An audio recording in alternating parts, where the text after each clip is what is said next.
There was some tweet that Ninja made that like I just thought was like really stupid.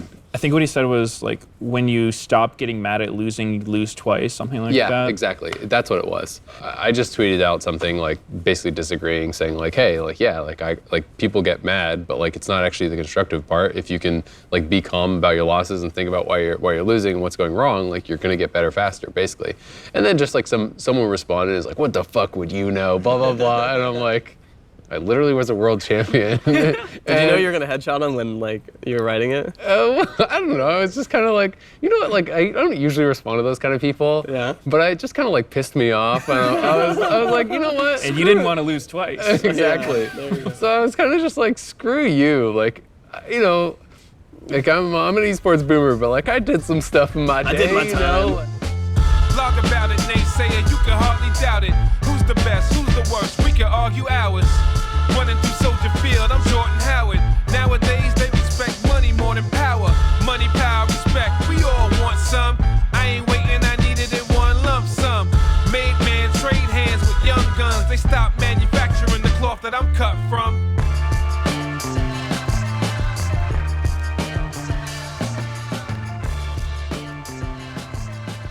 Who, in your experience, was the worst top laner to play against in scrims? It's funny saying this because everyone would probably say me. Because I'm like notorious for kind of running it. Oh yeah. Why? Oh, I don't know. I mean, just the way I'm a little bit better at it because like it's getting a little reckless. But yeah, I don't know. I just died to ganks and stuff. But people also target me. I'll say that. So it's not. Jungle diff. It is targeting, and this guy knows too. He's targeted me as well. Contractz is just no comment. Yeah. I mean, yeah, he free money, you know. money back in the top lane. I feel like your scrims must be a little chaotic because you have Ignar and Jizuke. Honestly, we win most of our scrims, so they're not actually that bad. Okay. Really? My team's just too good, I think. Playing with Impact, Jizuke, and Ignar is like, it's like free win. I don't know, dude. Like it's like so, everyone's so well coordinated and they play so well together. We're all on the same page. It's just like easy ride. It feels like. Do you think Ignar's kind of just underrated then? Because I feel like he's one of those supports that when you talk to pros, everyone has a really high opinion of him. Mm-hmm. But as far as the community, no one really talks about Ignar. He's kind of like Hill saying in the way that he's like kind of a coin flip in terms of like high risk, high reward. So yeah. I remember, there'd be games because I play with Ignar where he'll try to go for this like wild flank angle, right? And he'll just be like secret agent in the jungle, and when he gets it off, it's like, wow, that's like an insane play that wins you the game. But then other times he doesn't get it, like either they engage on you and he's in the middle of like nowhere, or he just gets caught and it's like that looks a little bit int. It's just like, oh, why was there a blue tree in that bush? So yeah, so I feel like he gets. I think people see that and they feel it's like kind of being inconsistent, but to me it's just like that's just the type of player he is. He's like he can make game-winning plays for you, which I think is like kind of rare, to be honest. I also just like, I don't know how you guys feel about this, but I hate the idea that I feel like there's this kind of conception of League of Legends where it's like, oh, the perfect game is like no fighting and like no kills. You know what I mean? And it's like the best game of League of Legends you could play is like you only took towers and you didn't hit a champion. And I'm like, no, like you don't want to take like high risk, low reward plays, but like if you can take 60-40s or like a 70-30 over and over and you believe in your team's execution, like that could be a bloody ass game, but like you're gonna win. And when you look at like the best teams in the world, like to me, when I'm watching the LPL teams, people talk about like this brainless fighting and stuff, and it's like literally all these teams that are winning worlds and winning MSI and stuff all play this way because they have insane mechanics, they have insane coordination, and yeah, some of the plays you're gonna like flop on your face because you failed to execute, but like the more you believe in your execution, it almost feels like the more fights you should take because it's more opportunities to like outplay your opponents. Yeah, I'm a big believer in playing aggressive. Like when I have to play like the scaling to like 3 losing lane like Azir, like I don't know. Not a Sejuani main? Sejuani. No, but I mean even on Sejuani, if you have like an Irelia or like Kali, like all these melee champs, you can play aggressive, right? But yeah, I mean I'm just a very firm believer in playing really fast paced and keeping up the tempo. So when I have to just sit in my jungle and I can't go past river because they're just so much stronger than me, it's like I feel like Those games suck. trapped, you know? Like, I can't do anything. Those games aren't fun. Yeah. You get a caster on your team, and it's just like, well, guess I'm not playing this one. Yeah. See you guys late game. Yeah, for sure. I think a big thing about playing, that aggressive kind of style, it really gives you like the agency to win the game. Yeah.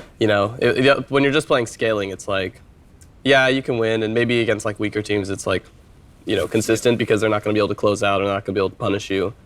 But you're really just kind of at their whim whether or not they're going to be able to, make plays and stuff. So, yeah, I think being aggressive always gives you the option to win. And whenever you go into review when you're playing the aggressive team, you're just like, oh, here's where we messed up, or here's where we missed our timings. So I feel like you actually can improve a lot better than just being like, yeah, we got blown out and we couldn't do anything the whole game. Absolutely. Yeah. If you're playing an early game comp against scaling and you fuck up your dive, if you're playing like now the Castan has 3 kills. Lucian top, or like if you die once as Lucian top, like you're not gonna have a good time usually, right? game is So Then you're solo in scrims. 0-10. You think they'd ever give me Lucian?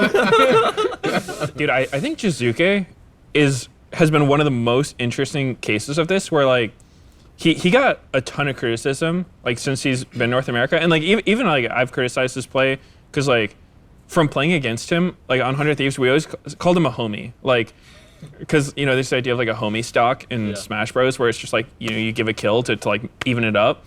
And like anytime I play against him, it's just like, oh man, we're losing. Like I'm gonna gank Jizuke and he's gonna die. And so I mean, partially it's true, but also I think that like sometimes an aggressive player on a team who doesn't have like-minded teammates will die a ton, because it is hard when there's only like one pressure point on the team and then he's getting focused. And so I thought EG was such an interesting case this year, because it was like coming into the split. Wasn't it like the first or second week EG had that like 0-3 week where like the first one, that was the first week. First week, yeah. Yeah, where like one of those losses was like to FlyQuest. FlyQuest, like 50-minute crazy game. Also, a lot of it too was like just straight up throws. Yeah, kind of on Jizuke as well. Yeah, exactly. Like I think EG had the opportunity to kill the Nexus, and they like fountain dove or something, and then lost. Yeah. And it was just like, wow. Like to me, when I saw it, I was like, this team is going to implode. Like there's no recovering mentally from that. Yeah. And then somehow it was the total opposite. They were just like, nah, we're doubling down, and they made it work like exceptionally well. No, honestly, like after week 1, obviously people are like disappointed in themselves, but like the morale was still insanely good. Like if you have Jizuke on your team, the morale is never gonna be bad. Like really, yeah. Like I love Jizuke. I feel like he has like a bad stigma around him, where like he's like toxic or like really hard to work with, but that is like completely different. I mean maybe more so for me, because like I feel like I'm on the same page with him. Like we both like to play really aggressive. So like Impact as well. Like Impact and Jizuke just like talk League literally like the whole day. Like no matter what, like nonstop, just talk League. So I feel like we're just on the same page. So it's like really easy to work with each other. And yeah, I mean, honestly, as a whole, as EG, I think everyone has just leveled up this split compared to last one. I wasn't really participating last split, but I mean, it's really apparent in the play. Like, I don't know. I mean, everyone's just playing really well. How's their jungle looking these days? We got 2 fucking Chad junglers. I think that's so. I actually think Ultra having 6 man is actually super good. No, for I actually best think of it's eyes. not bad. Yeah. Especially like as a jungler. What's the advantage then? I mean, it's like from your point of view. So, let's say you're not starting game 1, and Svenska Earnest is starting game 1. Like, what is your goal while watching that game? It's just different, like seeing what they're doing out of game compared to when you're in the game. It feels different. Like you have like bird's eye view. You see everything. I mean, you just have like a different perspective going into the game. I think that's probably like the biggest advantage. Also, actually, probably the second biggest advantage. I think the first one is just I think me and Svenska played like a little bit differently. So just having 2 kind of unique styles in the jungle, kind of like just I wouldn't say like throws them off guard, but like it definitely is different for sure. Yo, so I wanted to ask you had a game in LCS where you died typing level 1, right? Oh yeah, I probably would have died anyways. But yeah, I was man, those little weasels, man. I can't believe them for doing that. I thought that was one of the funniest things I've ever Someone asked you a seen. question or something. And This was versus IMT. They like level. This was this season. This season? Oh I was versus IMT, and I was playing set, and they level 1 invaded on Braum, and they just blind queued the tri-bush, right, and they just killed me. And I forget what I was even typing. I think you were typing to Insanity about his starting item. Yeah, either his starting item or his some setup he had. Yeah. And And I was just That like, was so I think funny. you started like Doran Shield on like some champ that you Yeah, wouldn't start Doran I'm Shield. And pretty I was sure like, it's Shield. I was like, Doran Shield or something. And then I Then you're forget, queued. someone messaged me back at Destiny or something. Did he or- type first or did you type first? Well, I typed first. You But I typed asked him first? about the Okay. thing. No, like maybe like he was typing to you to try to get you to type, you know? That's what Freak does every game I play with Freak. Like Really? he wants to invade, and then he'll just be like, hey guys, seen the new anime lately or something like that, and just like as he's invading That's Trimarch, dirty gaming I was right like, there. do people do this in LCS? Real degenerate stuff. Money talk, boy, you wasting my time. You don't wanna put the work in, you just wanna taste of the shine. We'll talk, so it's hard to trust. I'm in it for the long ride, like I drive a chartered bus. Contractz, you've had a lot of highs and lows in your career. Like, how's that been for you? It's definitely been different over the years. I feel like I've matured, like, I'm like a whole new person compared to when I first came into the league. How long were you on C9 for? Just 1 year, just 2017. Okay, so then you left after 2017. Yeah, I got traded to Golden Guardians. I was on GGS for 2 years. Definitely was bumpy, but it was there. Then I joined 100 Thieves. I played Academy for one split, and then I succeeded you as well. This thing. That one wasn't by my choice. C9 I left, 100 Thieves I was replaced. You're just following Meteos to honestly, snipe his spots. He's gonna be the host of the show next week. Oh my God, he's here. After C9, those 2 years of like not performing well or just like having like like my whole first year in GGS was like pretty bad experience. So it was like we had like no coaches, Yeah. bad environment. I was young, so I didn't really know how to handle it all. So it was just really like I couldn't function in that environment, right? Like it was just really hard. So it was like my first kind of hardship in my life, I feel. I've never really experienced hardship before. And going through that kind of like alone, because I'm kind of someone that kind of just bottles up all my feelings. And I don't really like tell anyone or express it to anyone at the time. So like definitely balled up and then kind of like exploded near the end of like 2019. So like going to like 100 Thieves Academy 2020, I kind of like lost all my motivation for just trying to play the game kind of. When you say exploded, like what did that look like? Is that like I threw fists at my teammates or like no. Like exploded as in like just all my emotions over the past 2 years kind of just Came to a head. yeah, like honestly I remember I actually just cried in the scrim room one time because of how bad I was playing and how much pressure I felt I had on me. What was the change then? It sounds like you were in this really shitty place, you know? You had no motivation, you were saying you're like crying in the scrim room, and now you're on a team that is maybe gonna win. Yeah, honestly, I think the change happened after that spring split, so like the second half of 100 Thieves split. I remember I had exit interviews with like Papa Smithy and I think Kelsey, and just talking about like what I thought about this split, what I could do better, you know, where my head was at. And I think having those exit interviews just kind of opened up my, I don't know, it just opened me up, and I just realized like, why am I doing this if I'm just not gonna put in any effort, right? I think that's like the main point where I started to mature into like who I am right now. I just realized like, if I'm not gonna put any effort, like why am I even here, right? I have to, if I'm gonna give it all I got, like, or if I want to play, I'm gonna give it all I got, right? So, yeah, that was definitely the turning point, and that summer, that's when I started playing like really well again. It's really interesting to me, like hearing you talk about like this career arc and stuff, because I'm like a long retired esports grandpa, right? Like, and just like for me looking back, like the way I see how I was in my career now is like very different than probably I would have seen it at the time, you know? And to me, like so much of like what you're talking about and like some of the struggles that you went through, like going to GGS, like for me, because like, and I think something that sometimes people don't get, like, you know, when people are just like, just have thicker skin, just brush it off, you know, just this. Like looking back, I just realized that it's like a teenage pro gamer. This is literally my entire life, right? This is like every like waking moment of my life. I'm not in university where like all my friends are going, you know, like all I'm doing is playing this game. It's literally like my identity. And it's like, was how I basically like gained self-worth, right? Like, so if I'm doing well, like I felt really good about myself, you know, and like really good about my choice to be doing that. And, you know, like, wow, like I'm kicking ass and like this is valuable and whatever. And when I would lose or like when I would play bad or when I would have a bad tournament, I'm just like, is just like absolute polar opposite, Yep. right? Like just fucking depression. Like, I literally just wasted a whole year of my life. Like, you know, go to BlizzCon and lose. Like, what the fuck is the point, you know? And I think that's something that you can only really like understand when you are like fully committed everything to it, because it's like, this is your life, right? Like, you guys came in here, we're talking about games that we're playing. It's like, what else do you play? Nothing. You know, like, what else do you do? Well, maybe I watch a show or two, but like League of Legends, right? Like, that is your life. That and that's really what it requires to be, I think, successful at this level. But it's not so easy to not be affected by the ups and downs of it when like that's who you are. No, honestly, like I could definitely relate to that like a lot, because I came up when I was a 16 and 17-year-old, right? And at the time I was a big social media guy. Like, I read like everything, right? All Reddit, right? Like 16-year-old prodigy, 17-year-old rookie superstar, you know? Like, everyone's just saying all these like positive things about you. Like, I just have 2 years of my life where everyone is just like rooting me on, you know, I have like so much support.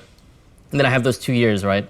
And I'm still reading, right? I think that was like the biggest thing. Like, I'm just reading everything still. That is And rough. yeah, it gets to your head. Like, social media perception really gets to your head. Like, I think honestly that was probably the biggest kind of thing that affected me, negatively. That's why like I got so like, you know, sad and like demotivated, right? Just because of like the community perception on me, right? Like, everyone's just saying like negative things, right? It's so hard for it to not build up. Like, I remember literally the first big tournament I played in, this MLG, I won, and like I'm going online and reading about how great I am, and I'm like, yeah, you're right, I'm the shit, you know, like, that's true. Oh, that was a good play. Finally, everyone else sees it. Exactly, like finally they get it. And then like a couple weeks later, I flew to this next MLG tournament, and we literally got second out of like, I don't know, 20 something teams. And at the time I was multi-classing, so it was like, you know, I'd pick my class basically based on the matchup. And the first tournament I got a lot of credit for like doing it right. People thought I did well. And the second tournament, anyway, we lose in the finals, and like, I'm just getting roasted. Right? And I'm like, what the fuck? Like, you know, everyone's just blaming me. Oh, well, they would have won if he played this instead. They would have won if he did that instead, right? And like, it felt like shit. And I'm like, what the hell? Like, I didn't even do bad. I got second. Like, you know, like, what are you talking about? And it's so easy. Like, and I mean, it's similar. I think it's less extreme with casting, but it is similar. And for me, like, I've just learned that if I'm willing to like change my self-worth and self-perception, like, based on the positive stuff that people say, like, if I accept the positive, then I have to accept the negative. So for me, like, I just don't read it. I don't listen to it anymore. I've changed as well. Like, I think after that like 2019 year, I just stopped reading Reddit completely. I don't even, I rarely go on Reddit nowadays. Like, the last 2 years, I just don't touch it. That's super interesting, because I had almost the exact same arc that it sounds like you guys had, where like, I mean, for me, you know, obviously, I was on the original C9. We were like one of the biggest teams, right? Yeah. 17 KDA or whatever it was. And I don't even. 12.7. Okay. But that's in the details. And I remember like that was back when there was the league forums, and wow, looking back, it was actually so bad. But like, I would search my name on the forums just to find like all these posts that were like, you know, just like gassing me up. Yeah. And then I would like find one that was negative, and I'd be like, this guy, like, it'd make me like so mad. I'm like, he doesn't know what he's talking about. And nowadays, looking back, I'm just like, wow, like, I actually did that. That's crazy. And I had the same thing, you know, like the fall from grace, you know, season 5, C9, when things started falling apart. You know, all those people who would like gas me up before now are like trying to like knock me down. Yeah. And it felt real bad. I got off Reddit for years. So it's interesting. Have you had any experience? What's your relationship with social media like, Colin? Yeah, they love me on there, right? Doodle jet lag, good afternoon, or is that night? Militants speak proper, some airheads say they act white. Caps flight, bread good, so he tends to pack light. Got jokes, but usually don't engage in no snap fight. With WoW, contracts were so cheap that it was like we could like buy out someone's contract from another team for like a couple $1,000, right? So like, it wasn't a big deal. Like, even if someone was on another pro team, if they wanted to join our team, like, we could get them. So like, I was the captain on my team, and I just told EG who I wanted on my team, and we signed them. And I got to choose my teammates, and I got to play with people that like I wanted to spend time with, and that had the same goals, and were on the same page. And to me, like, that was such an advantage in WoW, and something that like I don't think I would have succeeded without. And then I look to League, where it's like all right, bud, you're signed to our team. Sit down. All right, these are your teammates. Like, go get them. You know, like, my impression is you guys don't get to say shit. Oh, you're just on the team, and these are the people, and like, good luck. Yeah, definitely.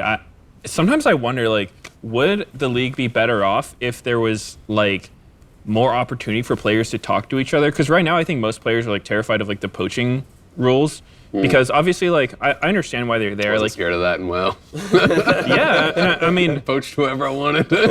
yeah, I mean, on some level, though, I feel like it kind of, as a player, I don't like those rules because it's like, I think teams are all going to be better off if it's like, hey, man, do you want to play together? Like, if I'm going to play on a team with Contractz, it's like, I want to talk to you about it. Instead, now it's like, I talk to my agent who talks to that org, who talks to your agent, and it's just like, why? Like, speaking from experience from like my last offseason, like I had no idea what was happening for like the whole like 2 months I was in like my contract situation, right? Like I had no idea where I was going, when I was going. I was just sitting there day after day, just waiting for something to happen, right? So definitely like, I guess we have to put the Players Association to work, right? So yeah, I mean, it's tough. Like nowadays, like you rarely ever get to have like a trial period with players or teams that you're interested in playing with. Because sometimes it'll be like, you know, oh, Contractz, like, I think we'd be really good teammates together. Then we start playing, and it's like we definitely have completely different views on the game, and it's like, maybe that's not a good fit. Like maybe we'd be better off on other teams, but. Nowadays, it's like, oh, well, you're signed for the next 2 years, so make it work, boys. It's just like, I can see this going well. Like, both of us have to... No, I mean, it's pros and cons, right? Like, I also made, like, no money, right? So, like, that's the con. You know, and, like, if you guys want to go play, like, a busted-ass esport, you guys can pick your teammates, too. Yeah. So, I mean, there's the pros and the cons, right? Like, you know, teams have star players locked up in, like, $1 million a year contracts and stuff like that, right? And of course, they're not just going to want to, like, give that away for free. So, what do you do if you're on a team with a player who is just, like, giga bad, right? Well, I don't think they're any bad players. I think they're only bad coaches, to be honest. There's no bad players? I mean, I play with a lot of players that you would probably think are bad or played bad, but I still think that, I mean, you know, everyone who makes LCS or is at LCS is like, they got skill. Like, you know, they're not going to be, and not everyone's going to be like Bjergsen, but I think that they are serviceable. And I've never played on a team, even with some like the worst teams I've played on, and taken it away and been like, yeah, we couldn't win games. Like, I understand, like, some teams you just can't, you know, make worlds or something. Like, some teams just don't have the talent, or at least the margin is so slim. But I've always thought that everyone is good in, like, some degree, and you just have to, like, find a role for them and, like, really define it and find something that they can, like, actually excel in. And then just stick them there and, like, really focus on that and hone in. And then everyone else needs to kind of, like, make up any of the part that's missing. I feel like there's almost this obsession with trying to be like a multifaceted player and like trying to be like a complete player. And, you know, you talk about the margins between like everyone who makes LCS is skilled, right? Yeah. But it's like between that guy and the best guy, like, you know, it feels like everyone wants to be Bjergsen, everyone wants to be that guy, like even if they aren't. And like, that's one of those things that I think is really hard to talk about, but it's like you have like a top laner who's like really good at tanks, right? But I feel like all those guys either like can't admit to themselves or want to be more than that. Like they want to be like the carry player too.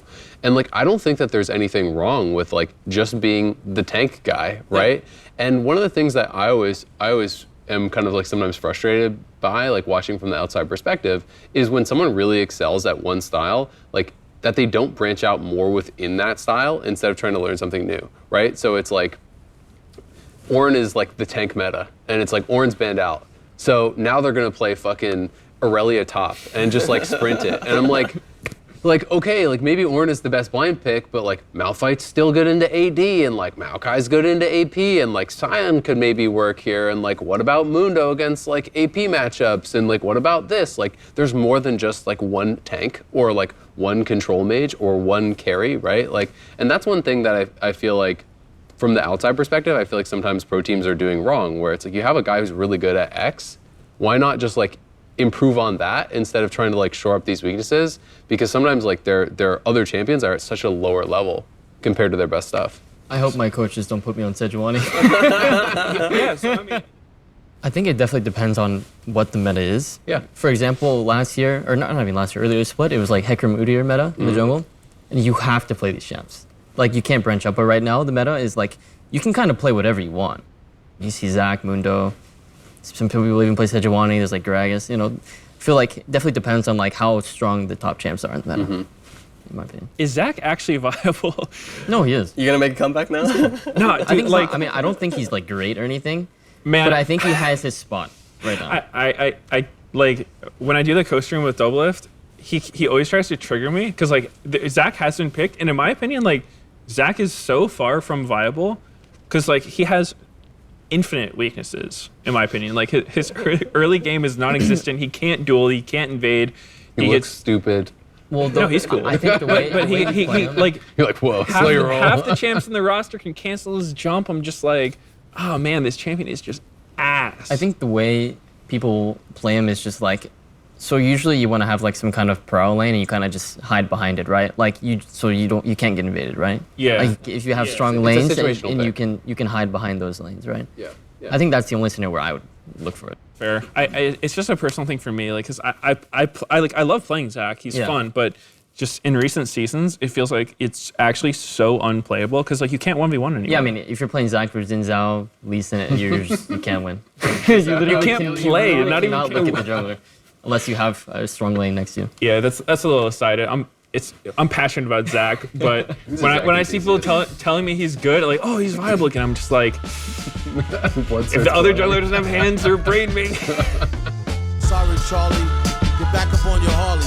Win, lose, or draw, plus beat you at Atari.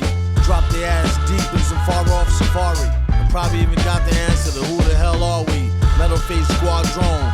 Tell a real one, shalom. In a calm tone, bomb tone.